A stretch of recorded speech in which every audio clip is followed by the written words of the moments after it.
Well, howdy, cowdy, folks. I am back. Did you miss me as much as I missed you?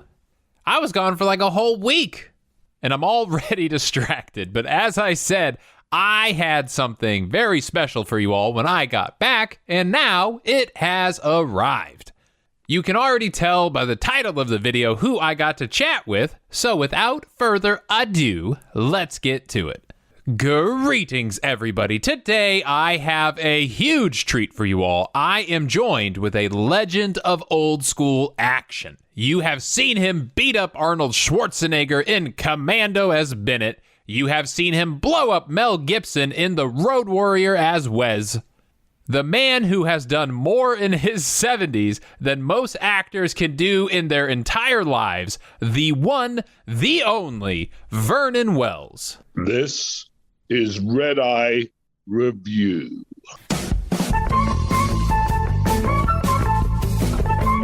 Thanks again, seriously, for joining me, because I know you are a ridiculously busy person.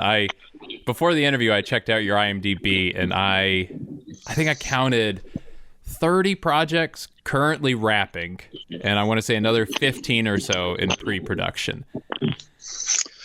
Yeah, it's ridiculous. Like you said, in my 70s, I'm doing more work than most people do in their 20s and 30s. Yeah.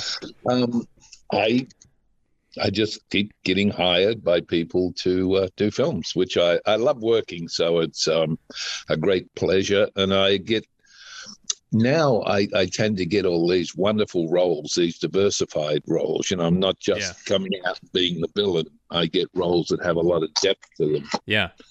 So it's just a lot of fun. Last night I got a little thing on my internet from one of the producers, and it's a film called Sally Floss, which is a series of kids' books, which I did 2 years ago. And I play the grandfather to the heroine, and I had so much fun. I mean, seriously, I had so much fun doing that. And it's just things like that I really love. You know, I'm not being asked to go out and kick someone's grandmother and shoot their dog or something all the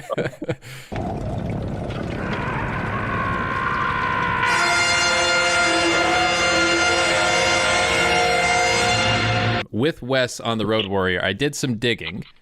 Oh, boy. And I learned that you actually got to write a biography of your character basically from birth. You were told to build your character from when he was created to when the movie starts. And then you kind of went through some iterations of that.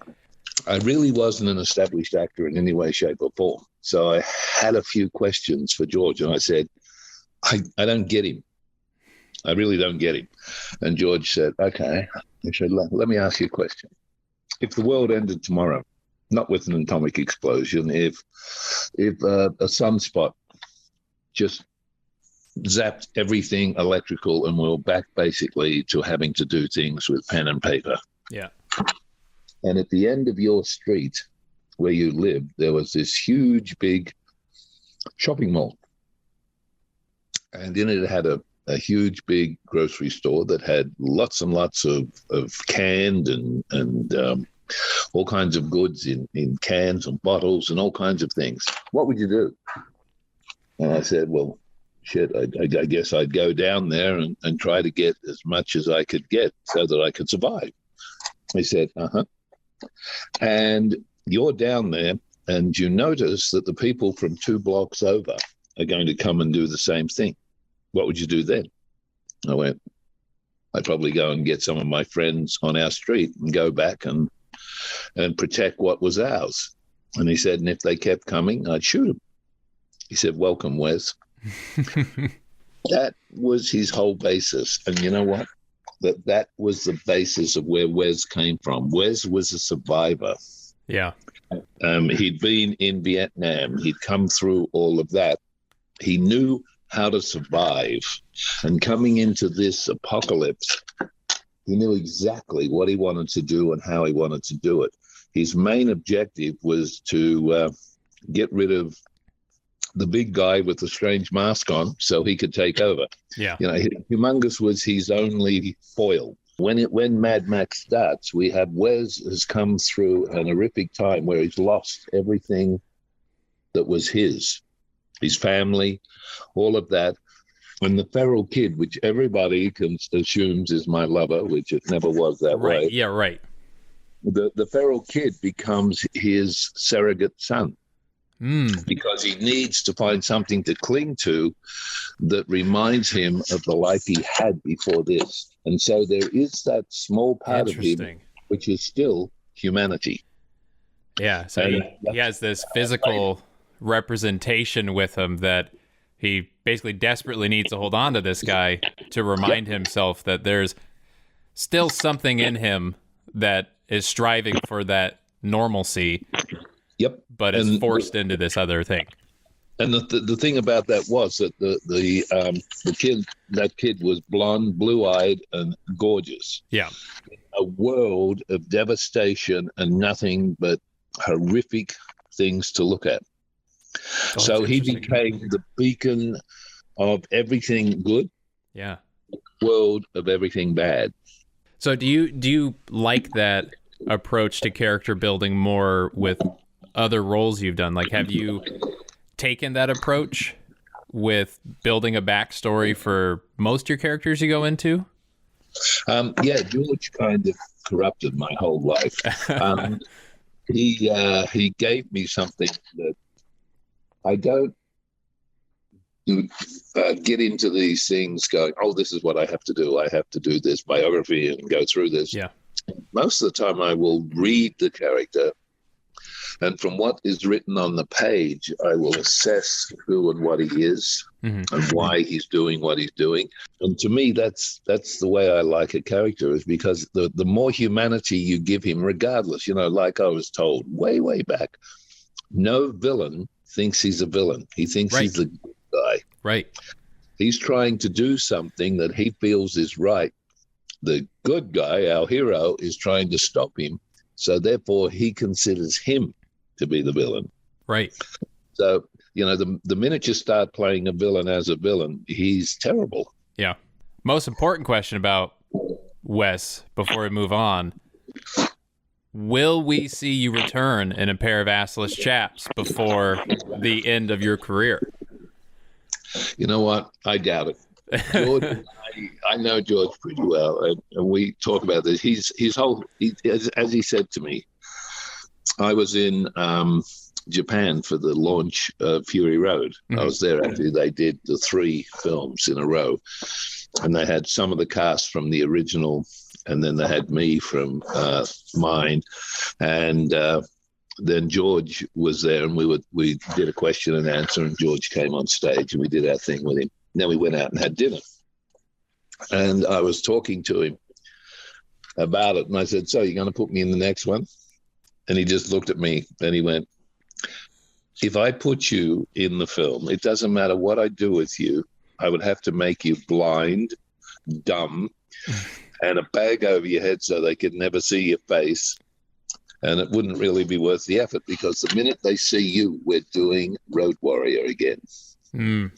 It's a repeat of Road Warrior, because that character that you created became so ingrained into people's consciousness that you can't say, oh, he's this other character now. It wouldn't work. And I agreed with him. I was like, hey, I can't complain, And it was funny because I said to George when we were doing the credit, I said, I have you to thank for my career. And he looked at me and he went, actually, no. He said, you created your own career. I gave you 21 lines and turned it into a movie.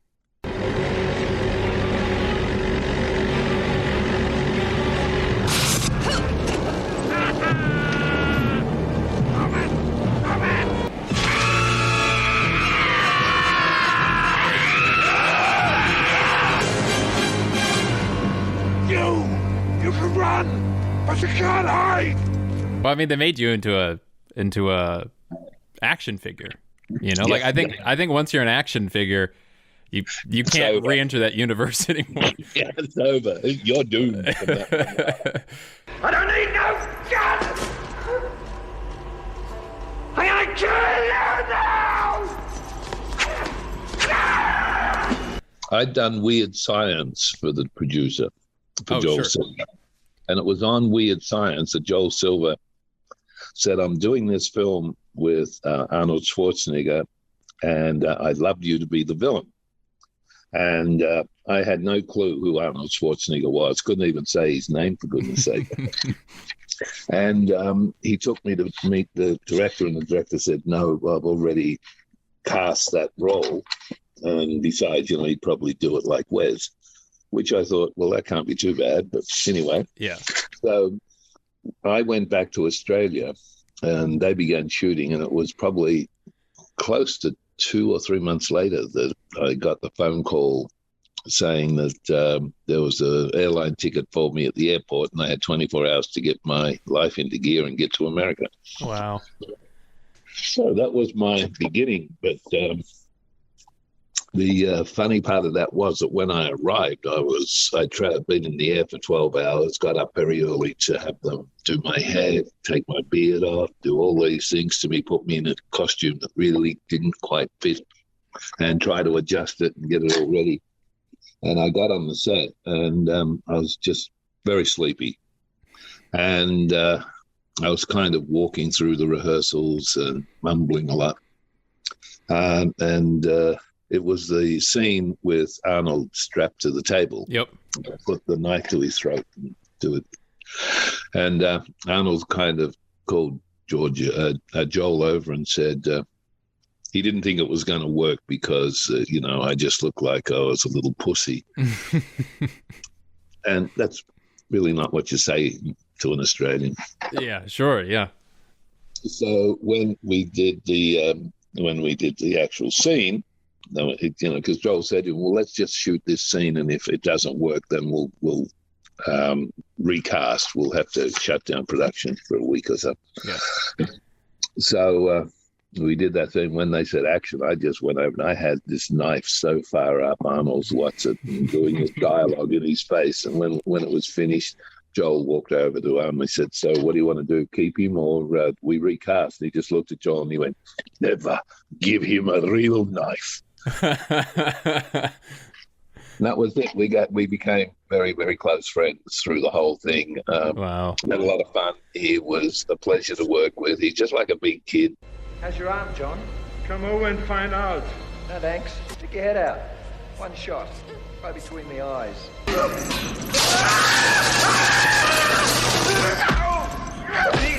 I think you're the only bad guy that bounced off and just kept going. Like, I can't think of another movie where that has happened before, but man, that fight just doesn't end.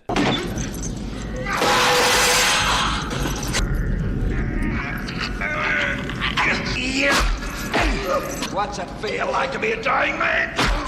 You're a dead man, John? Yeah, it took a few days to film it. I bet. And both of us were working with injuries from the film where we had, because Arnie and I are big boys. We're basically the same weight and height and build and this whole thing. So when we got into a fight, we had to be very careful that we transferred weight to different places so that we didn't have an arm out that was it. We were going to have all that.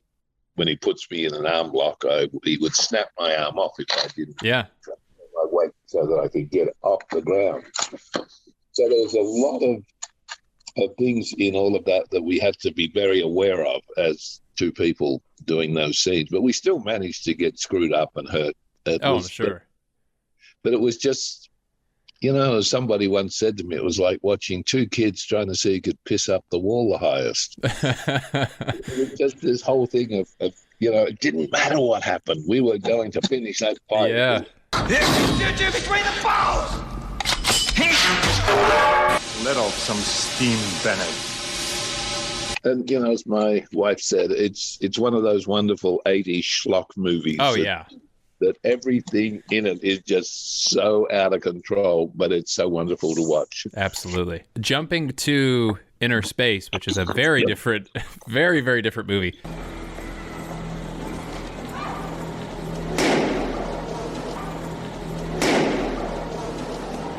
You got to work with Joe Dante, who I've also heard is kind of one of those big kids on set. Oh, yeah. He's very excitable and runs around and has all kinds of ideas. How was it working with him?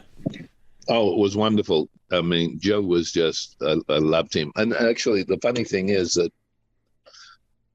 Steven Spielberg was the executive producer on that film. Mm-hmm. And I was leaving to go home. I actually was going to the airport. And my agent rang and said, "Oh, you've got to go and see Joe Dante. They're shooting a new Spielberg film, and they want you to come in." I'm talking to them, and they're just talking to me. They're not doing anything to do with the film. They're just talking and telling me what the character is and that, and it's all really cool. And I said, that's great. So, and Joe's like being very animated.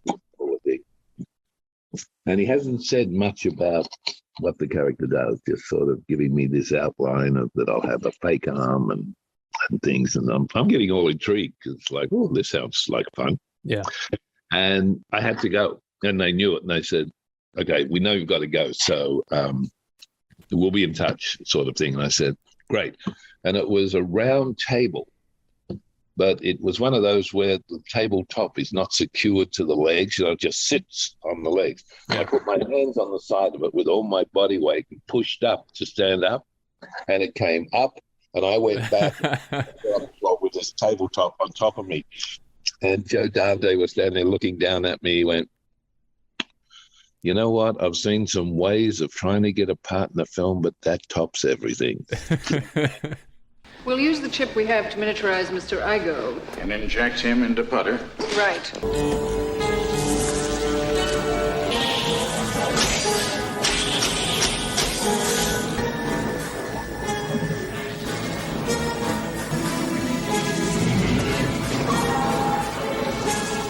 Yeah, that was really funny.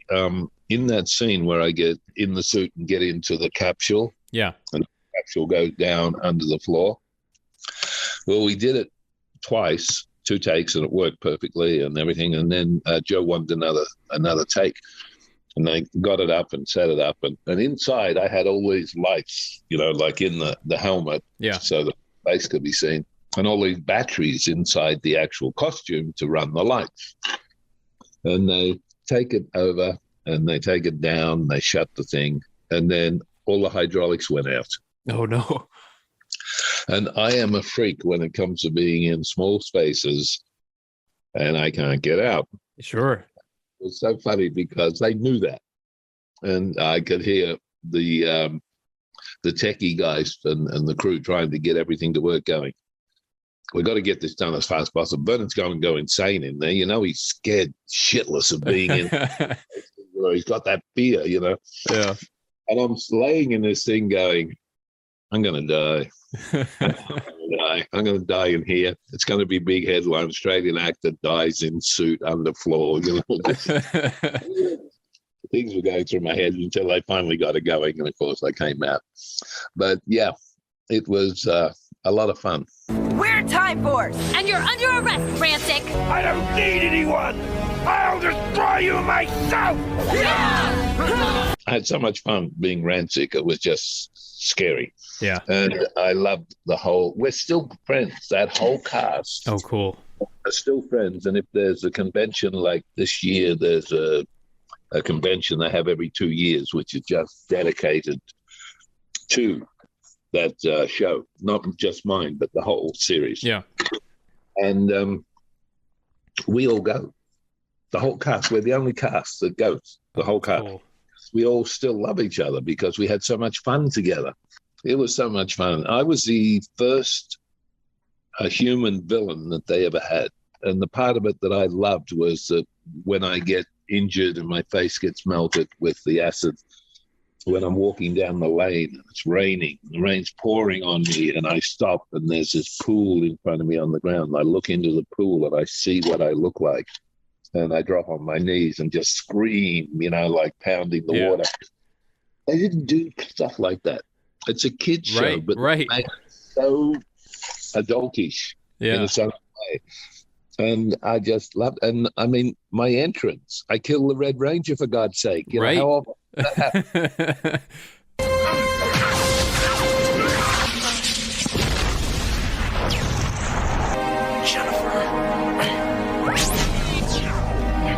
which was so much fun. But to me, the greatest fun I had was when they came up to me one day and they said, we'd love to do a 2-part episode, like a little mini film, and we want you to be Wes. And I went, what? We're going to do a part called Movie Magic. All of the Rangers will be creating characters that they would play if they were movie stars, and will be in the Universal lot. And we're going to have you with the mohawk and still the character, but you'll be the Wes chasing them around and doing all kinds of, wearing a tutu and things. But that whole double episode was the biggest rated episode they had for virtually ever. The movie isn't over yet, Rangers! Prepare for part 2! How you doing?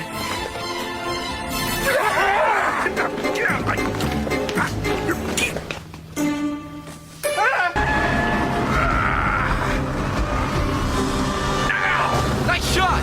I think Rancic's doing his last scene. That was beautiful! And I was always proud of that we managed to bring it back up to the top of the charts, and that's why it continued. It went over to New Zealand and continued. So, yeah. Have you ever felt real pain? Smile at the camera. I can't escape this interview without bringing up Titus Parr, because obviously he's the person who connected us. I'm sorry, who? Titus, maybe? Do you remember him at all? Titus. No, it doesn't ring a bell. Oh, I guess we could skip it then. Somewhere deep in my mind, there's this a-hole that put me in snow for 4 days and froze me to death. But apart from that, no, nothing comes to mind. This was just foreplay. I got a phone call that there was a film being shot like 2 states over, which was Titus's movie, and that they wanted me for 1 day for this character that they had, and would I be prepared to fly over and do it, which I could, because I was finished and just about to go home, actually. So I said, all right, I'll do it. So I flew over. I didn't know Titus until I met him on the set when I first arrived. Yeah. And then he turned out to be a freak over Mad Max and Wes. And I was like, oh, yeah.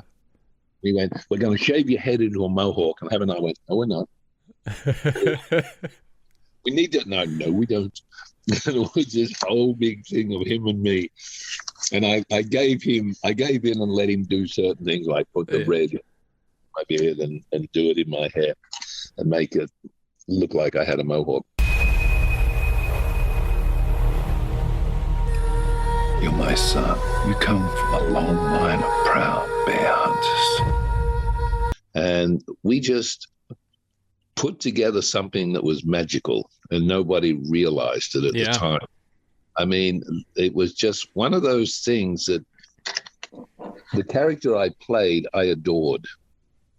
I just adored the character so much. And the way that Titus directed it just blew my mind. I mean, he just had these wonderful people, like the guy that was doing all of the drone work had won like 5 awards for best drone operator in Europe and all the world or something, and just the most magical shots, and just the way he had it planned out and done. And that the end to that little film was never written. We just happened to be in the cabin on the last night, and we're just sitting around by that fire, and Titus just suddenly went, okay, this is what we're going to do. You know what to do. But they don't believe me. No, you don't believe yourself. I'm not like you, Dad. I never was. You're my son. You come from a long line of proud bear hunters. And you know exactly what to do. Hunt the bear. Right on. Kill the bastard. It is probably one of the best things I've ever done in my life. And it's just so beautifully shot, so beautiful. And the two people in it with, oh my God. Yeah. Oh, they can act.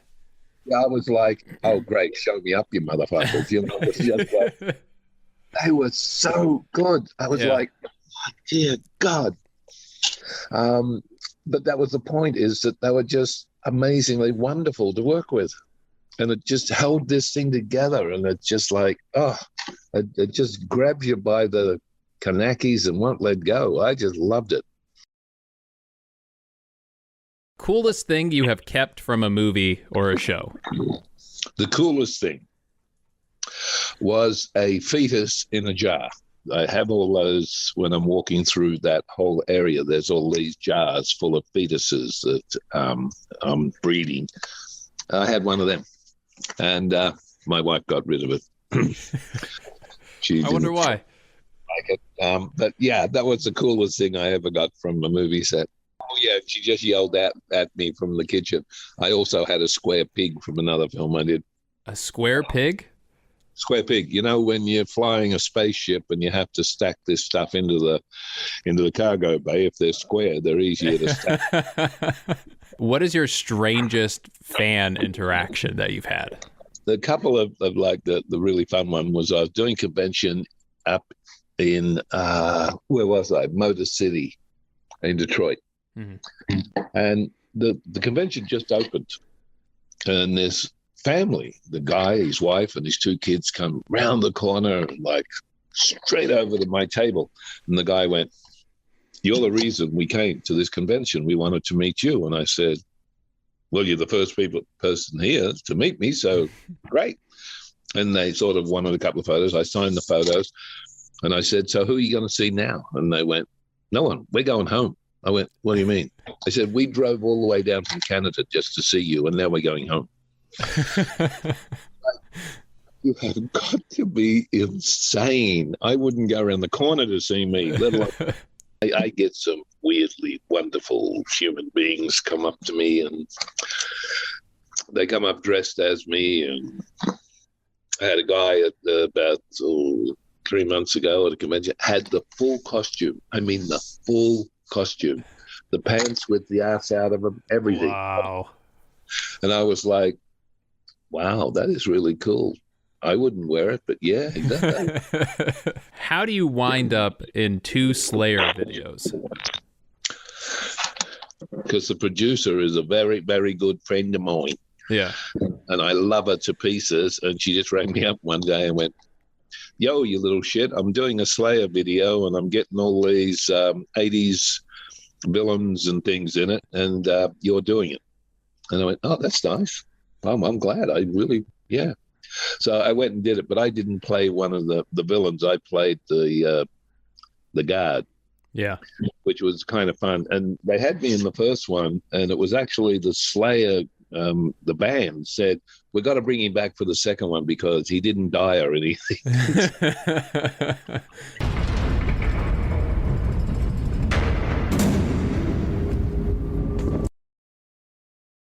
On Road Warrior, which there was a lot of fun things happen, but on Road Warrior, Mel gave me the name of Barometer Bum because every time the cheeks of my ass went purple, they had to get us into heat somewhere so we could warm up. They had a Japanese film crew. I shouldn't be telling you this, by the way, but anyway, they had a Japanese film crew doing a documentary. This is on when I was working on it. And they were interviewing everybody because the Japanese loved the first one and they couldn't wait for the second one. So they come over and they're setting up their camera and everything. So while they're setting up their camera, I couldn't help myself. I start prissing up and down the boardwalk that I was on, like this little fairy, and answering these questions because the guy was throwing questions at me, the director, in broken English, and I'm sort of answering them with my hand on my hip and a little wiggle to my butt and doing the whole thing. I'm just having so much fun, and I'm walking along, and then they've sort of got the whole thing, and he looked up at me and he shook it, and I went, good, they're ready to do it. So I walked back and I sat down. He says, thank you, and walked away, and I went, oh shit. George Miller walked out of the set to where I was. And as he walked past, he looked up at me and he said, "It ain't over till the fat lady sings, and he ain't singing today," and kept walking. And I went, "I'm dead." When I was doing the film Fortress, they're shooting at me while I'm beside the bars of one of the thing. There's all these sparks flying everywhere, like from the shots, the ray gun things that are hitting the thing. Well, one of them went in my eye and it burnt my retina really bad. And they had to rush me off to hospital. And all they did was they took it out and they put stuff in and they put a patch over it. They said, "Just take it off when you're filming, put it back on when you're not." And one of the guys in the crew, special effects, had walked up as I came back. He gave me an eye and he said, "See if you can do something weird with this." And I went, "Oh." So I called Christopher over and I said, "Listen, dude, I want you to follow me no matter what I do." And he went, "What?" I said, "Just follow me." And I'm standing there with Chris and I said, "All right, so let's work out this fight we're going to do, Chris." You know, and he said, "Okay." So we're doing something. Now I'm ducking and I went, "Ah, shit, my eye." And I fall on my knees and I'm down. I go, "Ah, God damn it." And the director comes wandering, comes over, and I go, "Let over my hand." And this eye goes rolling across the floor and he goes, but it just fell apart. Oh my gosh. Except him. He just looked at me and he went, "You'll suffer." And I'm thinking, oh boy, this is not going to be fun. So towards the end of the film, in my filming in it, I do a scene where I'm inside a special effects body of me. It's just my head and arms that are really me. And I'm in a wall so that I'm working from inside this wall. They burn this hole through my body with a laser. Prisoners, a demonstration.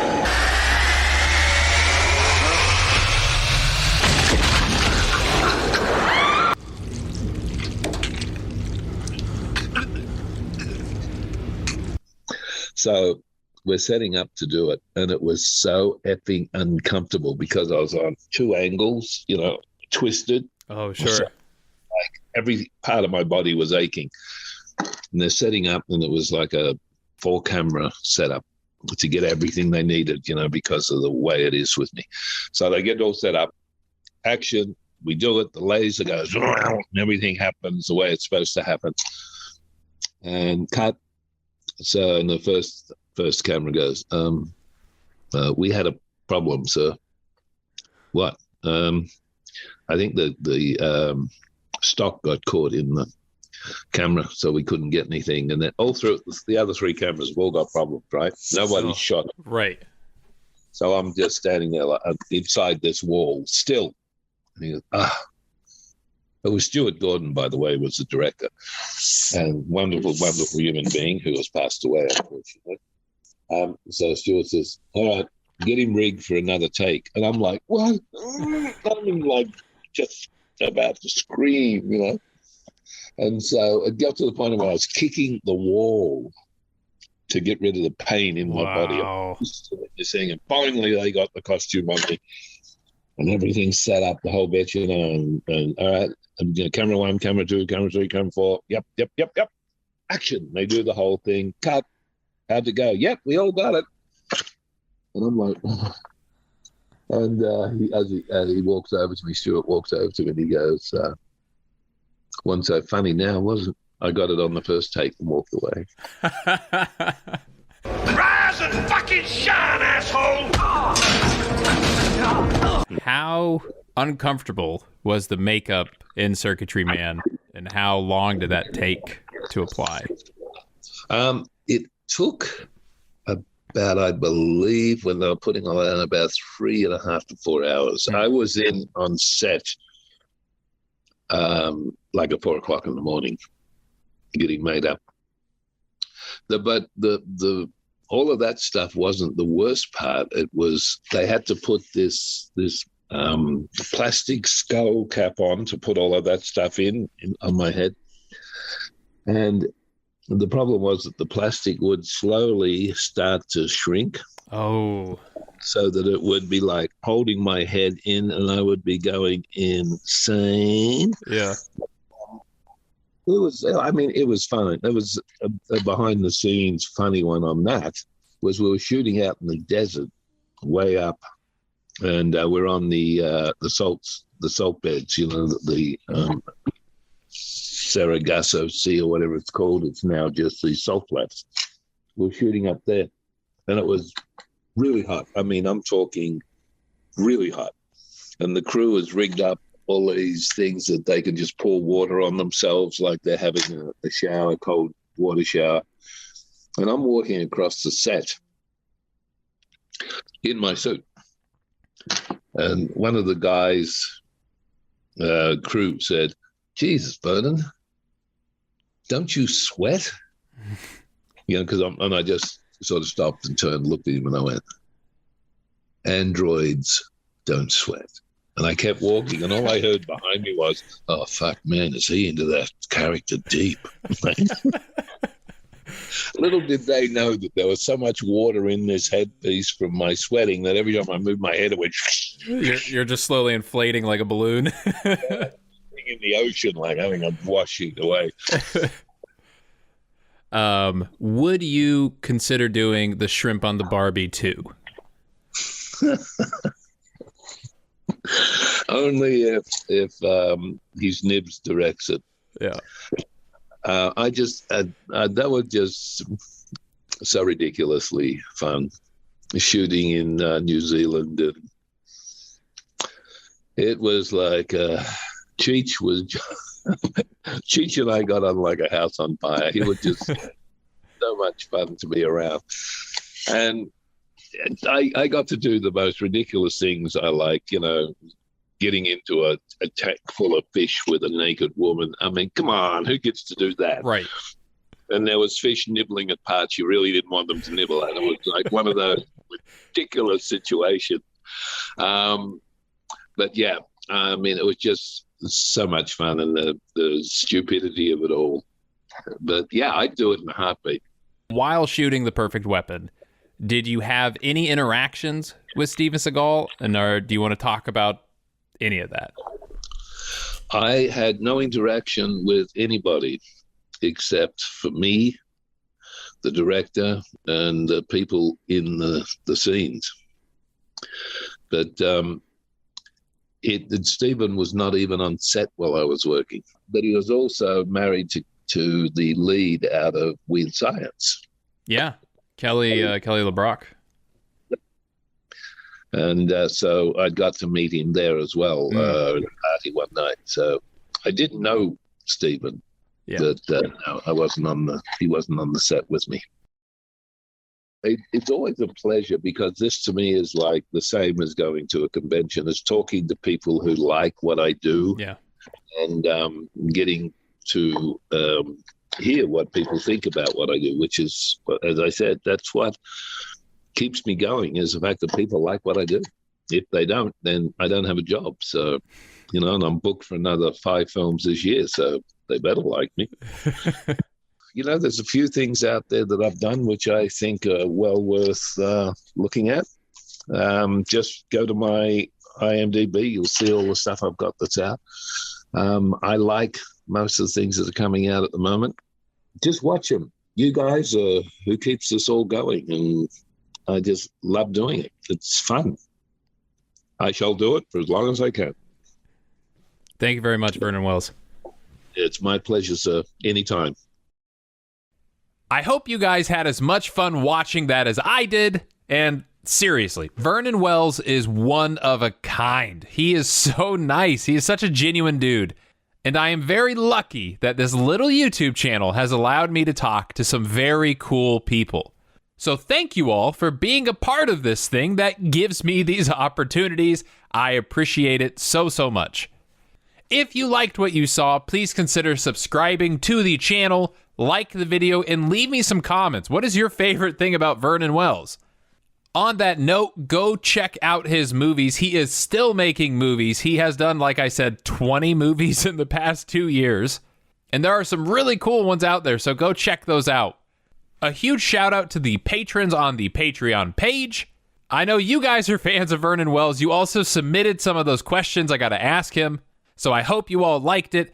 If you guys want the power to vote on future movie reviews, you can head to the Patreon page and sign up there to do so. That link is down below.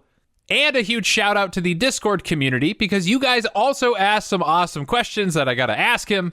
I hope you all liked it. If you want to join the Discord channel, that link is down below. And lastly, my merch store link is down below as well. I will see you all next time. And until then, stay happy and stay healthy. I've actually got 3 action figures. At least I have something I can attack when I get pissed off about something. Yeah, I was going to go the other way with it and say at least it brings a whole new meaning to playing with yourself, where you could just say, no.